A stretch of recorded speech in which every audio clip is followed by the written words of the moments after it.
Hello and welcome to Couch Lock. Pull up a chair and come listen with us. We're your co-hosts. I'm Keith. Trey. And our special guest today is Larry.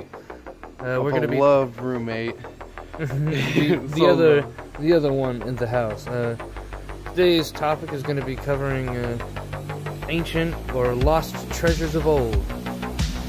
All right, let's get into it. Ancient lost treasures. What did you choose today? The lost golden city of Haiti. Haiti, eh? Or El Dorado. So is that like Haiti, the official name? No, it's French. It is French, and El Dorado is what it's also known as. But Haiti is the. I'm pretty sure that's the official name. The official name. Yeah. The official name for El Dorado Is Haiti. All right. The real world location. Yeah. All right. I chose to talk about the infamous case of D.B. Cooper and his lost ransom money. And what about you, Larry? Paddle. I chose the Amber Room. A sad story of friendship and loss and togetherness again in the end, but a massive, awesome treasure, a whole room. Oh, okay. All right. You said you wanted to take us away for the first Yeah, time? I'll take it away. All right. Once upon a time in Peru or Brazil. Or Brazil. Or Brazil. Or Brazil. Location is not specified, but a lot of people believe that it's in Brazil. Well, if it's not specified, that does indeed title it as lost. That is definitely A lost. lost treasure. Now, the estimated value of El Dorado, it was lost in 1572, first and foremost. How do you lose a city? I don't know how you would lose something so Honestly, big and grand. My guess is that Brazil, Peru, that's right in the middle of rainforest. Yes. I guess they didn't put a real good trail through there and didn't expect the rainforest to grow back as fast as it would, but I imagine that the trail was just literally lost. Its contents holds Inca gold, jewels. Their fucking buildings were made out of gold. It was grand.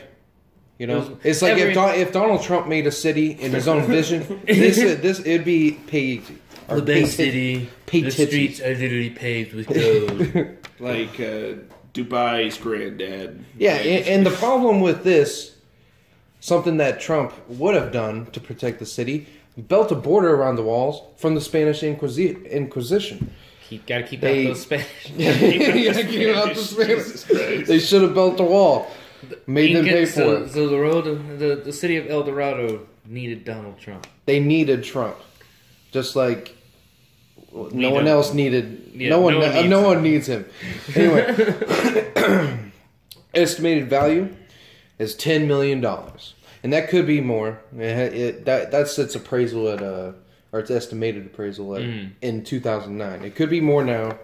It could be less. It's probably not less. Honestly, never less. It's never going to be less. Now, it's allegedly lies east of the Andes. It's somewhere within the remote rainforest of southeast Peru or Brazil. So you're surrounded by mountains and rainforest. And it's going to make it difficult to find this city, right? Yeah, it could be hidden away in some mountain crag or valley or just swallowed up by the earth. Yeah, it could have been an avalanche that covered it. Or avalanche in the rainforest. Yes. Mudslide, yeah, you know what I was trying to... Rock avalanche. A lot of explorers...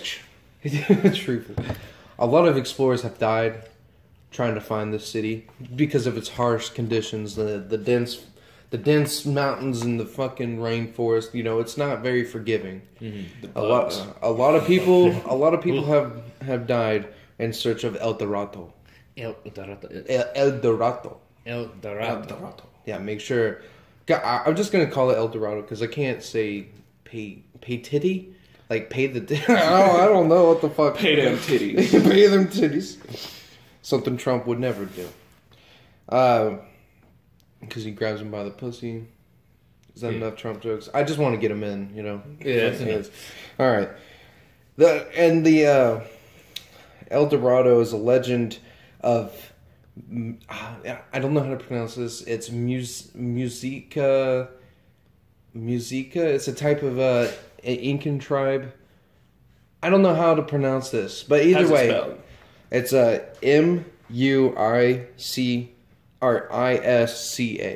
Musiisca. Musica. Musica. Weesica? Anyway, I like Weesica. their chieftain, the Golden One, as he's referred to. So Dennis. Dennis. He would cover himself in gold dust before religious ceremonies. The dude was obsessed with gold, right? That's swagging on him. Like, Dude, people, I swear to God, people be flashing grills and like showing off chains. This guy You ever literally painted yourself gold? completely and just like walked around like that. Anyway, he was executed by the Spanish, and he was said to be the founder. There's actually multiple people that say that they're the founders of this city. Mm-hmm. Another none one, of them coated themselves in gold. no, So- and like he's probably more likely to be the one, maybe, if this is real. He may have. They may have built the city, but he may have been the one that covered it in gold. Bam, dude. Like cheap Chinese shit. Like they Yeah, spray just spray gold. paint it, just like him. But there's also another person that is believed to have been the founder of the city. It revolves around the hero Inkari, creator of El Dorado. The myth is one of the most famous legends within the Inca. When the Spanish tortured and killed the last ruler of the Inca people.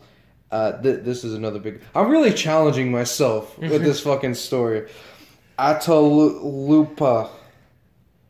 We'll just call him Big Boy. Alright, so Big Boy, he vowed to come back and kill them. Kill all the Spanish, right?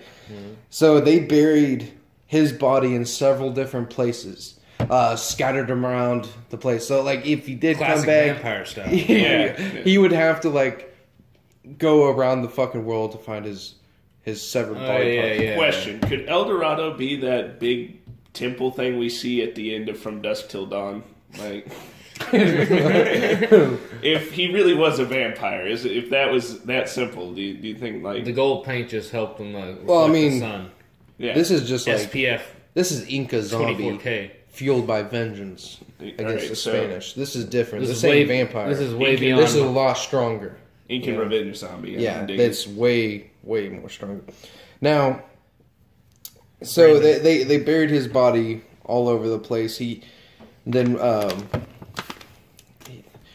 I mean, and plus, like, what led to his execution was, like, you know, they've been at war with the Spanish for over 40 years, right? Mm-hmm.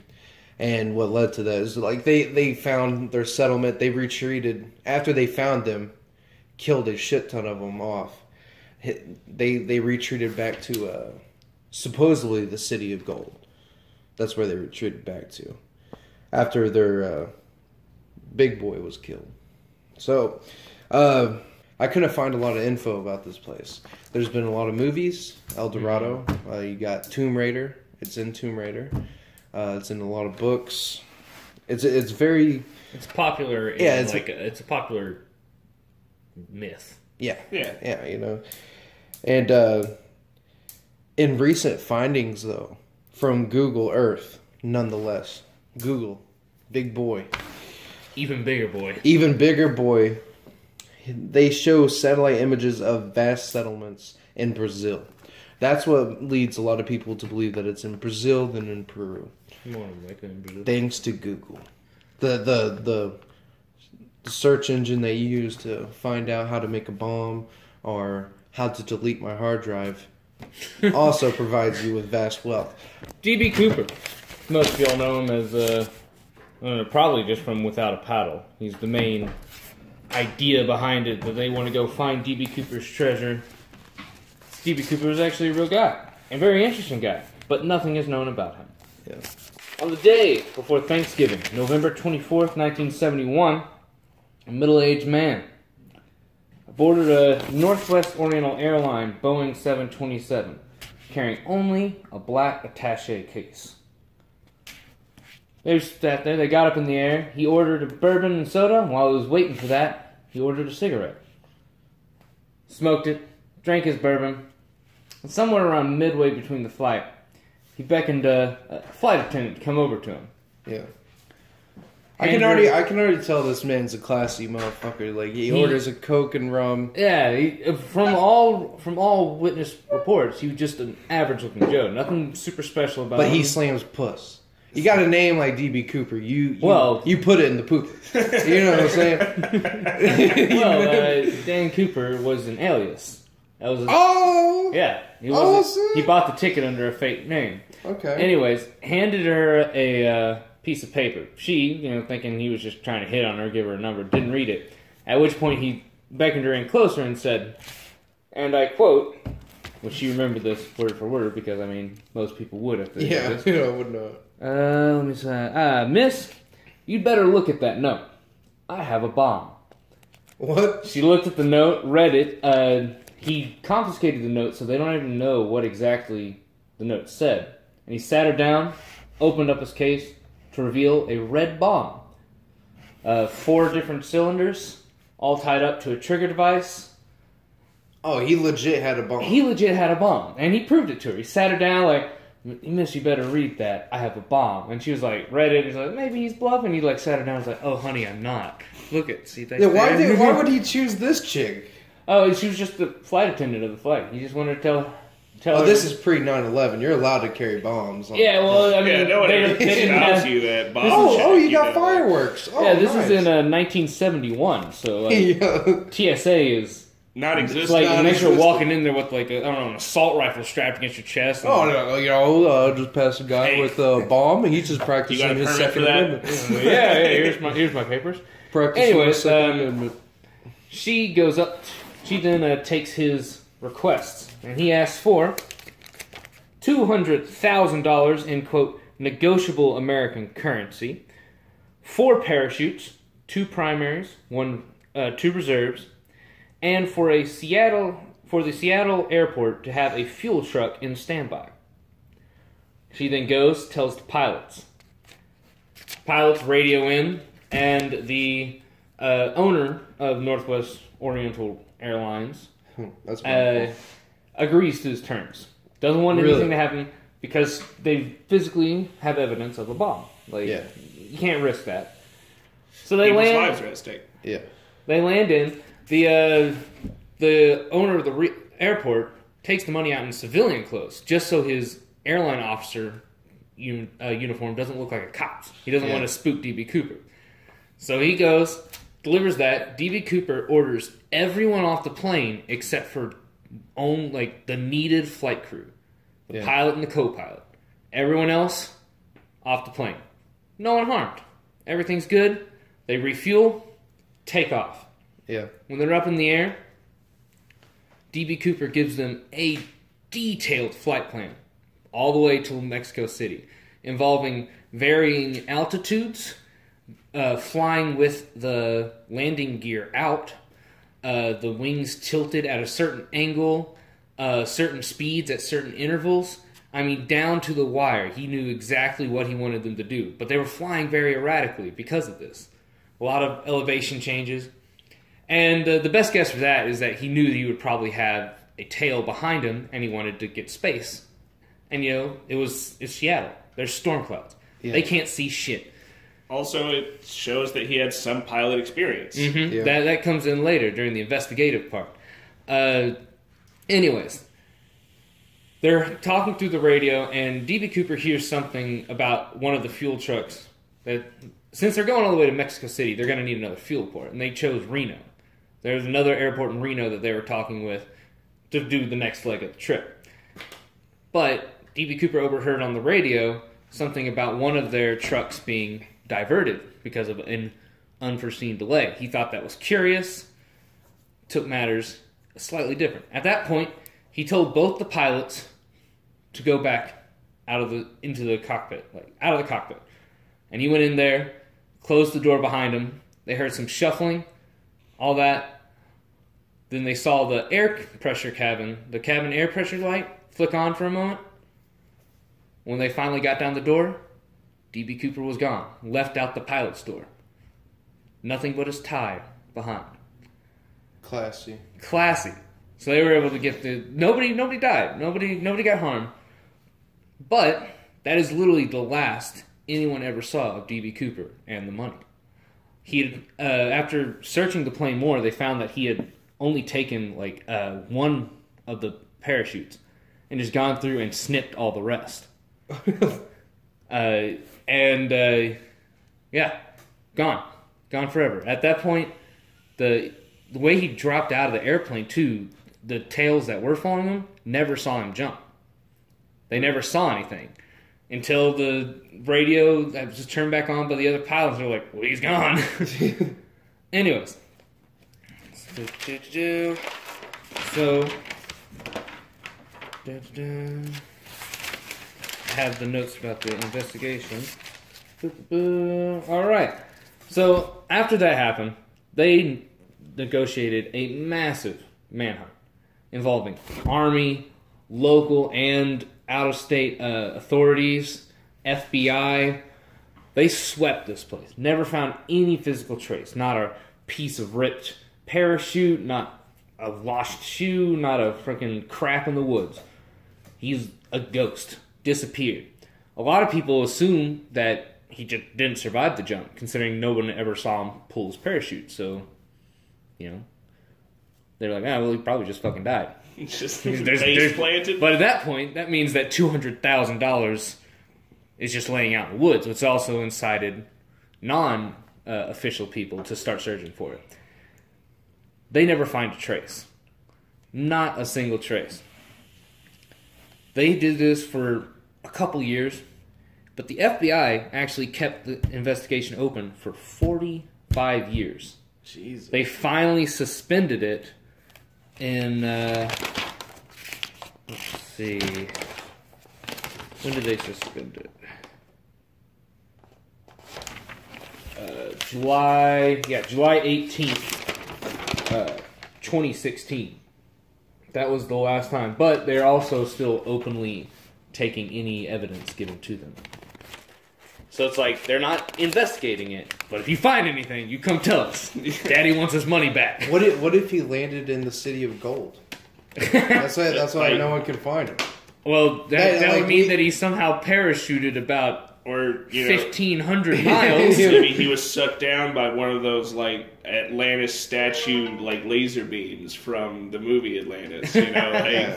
Got teleported straight into El Dorado. As for the surely they had that technology. Right, as for the rest of the investigation, they had a couple people that they looked into. One, the actual Dan Cooper, D.B. Cooper, but he had an alibi. Poor guy. Yeah, he was just like, he was probably sitting there like, oh man, I didn't have a bomb, man. Just watching the news one day, like, cool, Colts won again. I don't even know if that maybe just a weird day. Yeah, tripped over his shoelaces, accidentally slipped and hit his wife in the face or something like that. I mean, it's opened the door to a full blown FBI investigation. Yeah, no, it's not hitting your wife in the face; it's keeping her in line. Yeah. If it's the '70s, keeping her in line.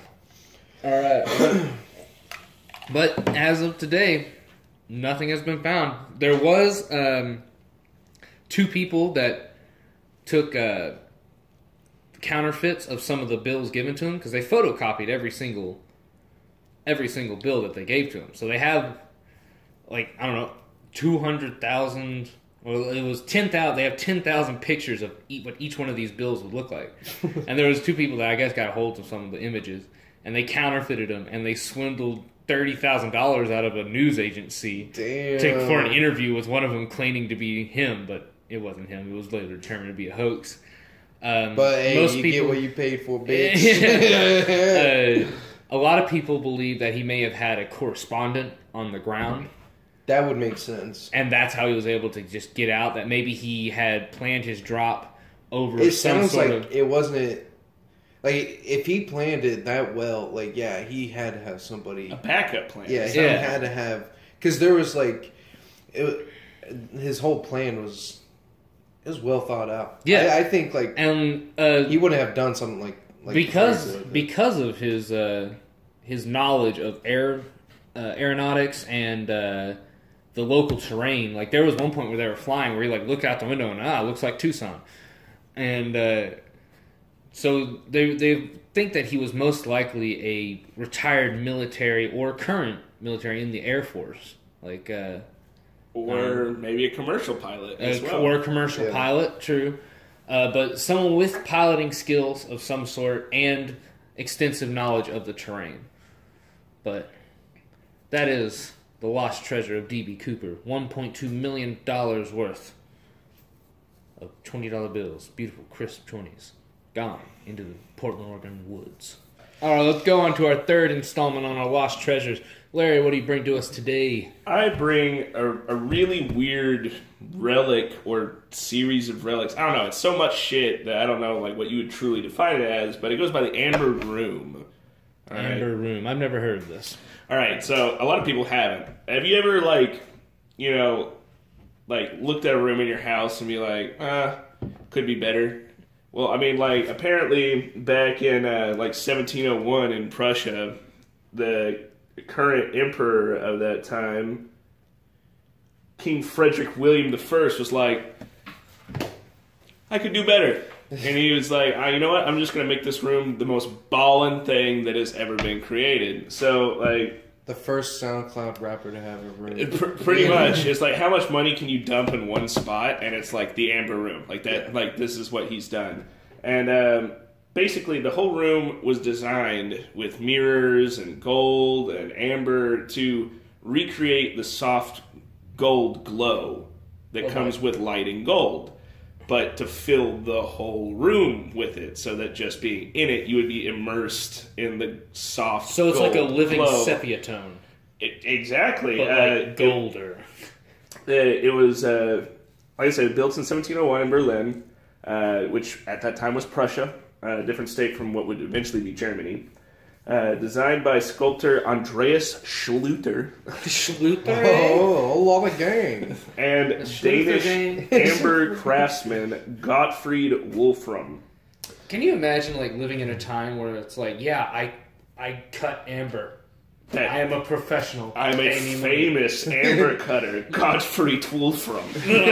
But funny thing about Gottfried Wolfram, they worked on it together until 1707, where for one reason or another, it's not revealed, they were replaced to have some other people finish it, and they got it done within a year. So something tells me that Andreas, even though Andreas Schluter's career is just all highlights. Like, he designed pretty much all of Berlin. Like, that whole city built by one dude, Andreas Schluter. Well, you know, in the 1700s, to build that room in a year, that's pretty good. Yeah, like, isn't working with gold pretty difficult? Day. They finished it. Like, they were working on it for 6 years before. Is gold hard to work with? It can be pretty difficult, but they used a lot of gold leaf and gold plating, so that's easier. Okay. But I think that maybe the king got impatient and wanted someone that would just get it finished. Mush! So that he could show it off to all his rich friends, which is the whole reason he's making this thing. He got that rich man like, he's got them hardcore, like, rich blue balls right now. He's like, I've been waiting 6 goddamn years. Give me I'm my running gold out room. of things to talk about at golf parties. And at which point it was finished by Gottfried Thurow and East Schacht. I think that's how you say it. I don't know how to pronounce it. It's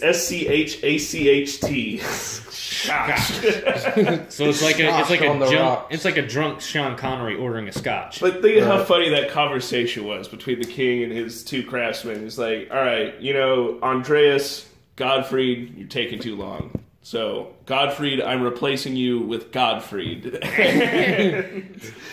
Andreas, I'm replacing you with Ernst. And what's funny is both of which are famous, amber craftsmen of the time. So it's like, I guess Gottfried was a popular name for amber craftsmen back in the day. But it's just what you do with that name. Yeah. He's like the, what's the Italian name that's in... the Sicilian Giuseppe. Yeah, he's the Giuseppe of amber. In 1716, so, like, he has this room for only 7 goddamn years. Fucking... like, wealthy elite, right? Like, he has this for 7 years, gives it away. Honestly, at this point, what the fuck? Yeah, right. Like, so he just gave the room away? Gave the whole room away. Like, I'll get into the details of this room in a second. That was confusing me as to how the fuck... Now, when I learned that it was a room, how the fuck is it lost? All right, so it blew my mind too. I'm leaving it abstract at the moment just to get the back information down, because once you start talking about it in physical components, it becomes mind-boggling as to how it was even lost. That's a fucking room. Who fucking lost a room? It's like coming home. It's like, honey, did you lose the garage again? Yeah, I mean, it wasn't there, was it? It's like going into the living room and you step on grass. Like, it's just fucking... what the happened? There's just like an Enderman plucked chunk out of it. All right, so in 1716, it was given away by Prussian King Frederick William I, the guy who built it, to Tsar Peter the Great of Russia. Much more important of a character. So, little baller gives it to big baller. And do you think he ran out of money and he had to give it up? They were allies at the time, and Prussia needed Russia to, show some muscle to one of their enemies, and Russia's like... Prussia straight up told them to bounce, and and they did. And dude was like, I got a sweet-ass gold room. It's yours, man. Come check it out. See if you want it. I'll put on some Bach. I don't know if Bach was around back then, but, you just standing there. Was he famous among the Russians? I don't know what Russians are. Yeah, I did. The funny thing is, accordions. The room is already ridiculous at this point, and I didn't write the numbers down twice because it's a lot of numbers. But when it gets to Russia, Peter, he decides it's not good enough. It's not baller enough to have a solid gold room. I want a bigger solid gold room. It was expanded again. When completed, it's 590 square feet. 590 square feet. So the walls are 10 feet tall. There's a painted mural across the whole top of the room, or was, and the replica has it as well, but more on that later. It contains 13,000 pounds of amber. God damn. Several hundred pounds of gold and silver leaf moldings, trim, candle sconces, statuettes, angels, sculptures, mirrors, just anything that you could make out of gold. Anything that would be on the wall of a room, gold or silver. No paintings, no... There was sculptures into amber. Oh shit! So embossed into amber. Yeah, sheets. That's why the carvers were needed. Each panel, so the room is in several panels. Each panel of the room's walls weighs 990 pounds. Yeah, fuck yeah. Its estimated value is anywhere between 142 million to 500 million, and that's just off what it costs and cultural value. But if it was ever broken down and then turned into individual jewelry and returned to the free market today, billions of dollars just in gold. Wait, so is it lost again? It is still lost. How did they lose a room? How did Peter lose it? So it stays in Russia from 1716 all the way up until 1941. All right, 200 years almost. It stays in the castle in St. Petersburg. Russian leaders ball out of control in there on a daily basis. Everything's a mirror, so coke's probably flying everywhere. They got strippers in there. The gold-dusted hot tubs. 1941, during the end of the war, it was looted by the Nazis, who recently took the area. During the Nazi occupation, the room was broken into 27 pieces, panel by panel. So it was disassembled, because it was all assembled one at a time, because each panel technically is an immense gold and amber sculpture work of art. Jesus. And it was brought back to Königsberg Castle for display, so Hitler could show off his rich guy shit and be like, look what I fucking... Yeah, Königsberg. And here's where it gets lost, where people don't know what happened to it. Königsberg was bombed by Allied forces at the end of World War II. And this is where we think that it disappeared. Surely when the castle was destroyed, it was destroyed with it. And we searched the castle afterwards, the Allied forces, Russian forces, and they ultimately came to the conclusion that it was in the castle. But the way they spun it was kind of different, because they didn't want to say that their beloved cultural treasure was destroyed by their own people during the war, they basically all spilled it out towards the Nazis, basically already destroyed it anyways. And, like, the bombing of the castle was retaliation. Like, then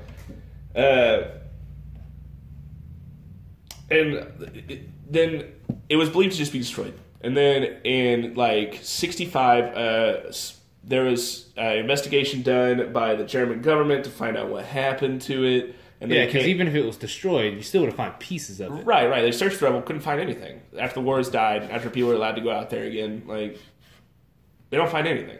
So they do a bunch of interviews, and a woman said that she used to work in the castle, that the day before the Allied invasion, 2 days before the bombing, that she saw most of the soldiers of the castle actually loading several carts worth of heavy load, because she said that the cart wheels dug into the mud and that it was all hauled off in the night, and that she said it was that the directions on the packaging was for another location in Germany. I don't have the name of this city, where it was presumably loaded onto a submarine that was supposed to be headed back to Germany. But also in that Allied invasion, that was shot down by one of our other submarines. So it's believed, again, lost. Like, it's out in the water. And so 3 decades of combing the water goes on. Nothing is found. In 97, Italian person trying to sell a piece of the Amber Room is found, and he's compensated for his treasure, and he had an original amber carving that was supposed to be in part of the room. He said that his father was stationed at Königsberg, and that his father had taken it. Fucking snatched. Like, this one was like this big. Like, every piece of amber was not only specifically chosen, but carved for this room. So, like, even the big murals on some of the panels, also hidden on each individual piece of amber, is small sculptures as well. Like, Jesus. The amount of artistry done in this room is amazing. But he was found trying to sell it, and they confirmed it to be the real thing. And he said that his father was part of the crew that helped get it out of there, that it wasn't loaded onto a submarine. That they said they had taken it back to one of Hitler's bunkers, and that they were all paid with a small piece of it afterwards because rationing had already stopped. War was being lost. They weren't in the supply train of wealth. So they start searching all the old bunkers. They still don't find it. Like, nobody knows where it is still today. It's most likely in one of Hitler's old hold site locations, which could be literally any old mine across all of Germany. So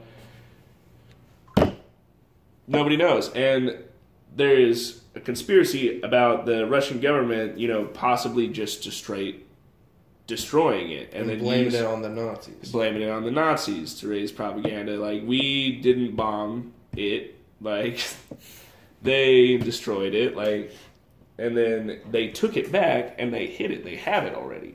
Yeah. And they've just been perpetuating that it's been lost because it was outrage. But, many theories and eyewitness accounts contradict this. Is it a Russian cover-up? Is it scared soldiers stealing money? Like, who knows? Who knows where it all went? In 1979, Russia began reconstructing the room, which was completed in 2003.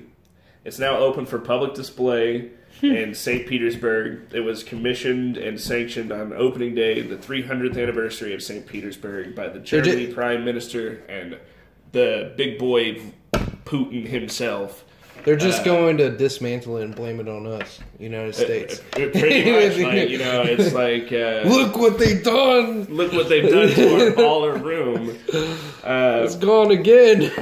It's fucking gone. And so every time they want to start war, they just build back the Amber Room and dismantle it again. Pretty much. But, it's a cool story. Like, yeah. Germany and Russia used to be such great friends, and they made something great together with their artists. But it was too powerful and it drove them apart. And then Germany stole it back from Russia, and then Russia probably stole it back from Germany. It's like Roger's golden poop. It's basically like it just makes everyone go crazy and kill each other. All right. If you want to look at a picture of it, it's cool to just look at. Like, it's ridiculous. I kind of want to go there now. That might be on the bucket list. Yeah. All right. So in reflection, like you said yours is worth $1 billion. Mine's 10 million. Yours is 1.5 million. 1.2. So, 1.2. If we band together and find all of these, we can become very wealthy. Very, Yes. very wealthy. I would probably OD, honestly. If I was able to find the city, I would stay there and I would die there. You would live like the golden god himself. Yeah, I would cover myself in gold dust, fuck me a stripper, and just like go ham and like Even better, what if you found it by yourself and became like a hermit, and then they found you years later, like following your trail? Like, where did he go? You know? Well, where did the eccentric billionaire Trey Henson go whenever he wanted to go? How much, like, pussy do you think D.B. Cooper got in Vegas No after he shit. started blowing some of his hard-earned money? But they checked Vegas. There was no large influxes of He cash could there. have changed his name if he's known to change his And name. if he's paying the strippers, he's spending some of it on something that wouldn't be recorded. And he's known to change his name. D.B. Cooper's not even his real name. He's probably Yeah. changed it. It could be one of y'all's grandfathers. Hey, do Dude. any of y'all have a grandfather that has a strange amount of wealth and knows about planes? Every now and then smokes cigars and chuckles to himself while You know. saying things like, "Foolish FBI, they'll never get me." Or Russia's war propaganda over He here. could have stolen that too. Who knows? D.B. Cooper is an He amazing could be man. chilling He could be in the landed Amber in Room the right Inca. now. He could be in El Dorado, or he could be in the Amber Room. What as if we He speak. could be in the Amber Room in El Dorado. Yeah, They it's all like get a sucked fucking into the Bermuda Triangle. Like, underneath All right. the city of Atlantis. All right, so obvious. lost ransom money, a lost city of gold, and a lost but pseudo found room made of amber. All right. Not the original. I mean, Yeah, the like you replica. got some old heads in there. Well, this ain't the room I know. Back in my day, that one was much shinier. All right, this has been Couch Lock. We're your hosts. I'm Keith. I'm Trey with our guest, Larry. and right, thank you for listening today. What's our next Oh. topic? Shit, I'm excited. It's Spooktober. Spooktober. It's serial killers. We got a serial killers, like favorite or just like a general one, or Or like whatever one that you would think an is, like, interesting serial evil, killer. evil as shit. All right, we'll have a spooky day and Happy birthday to anybody's birthday that's out. Yeah, happy birthday to you.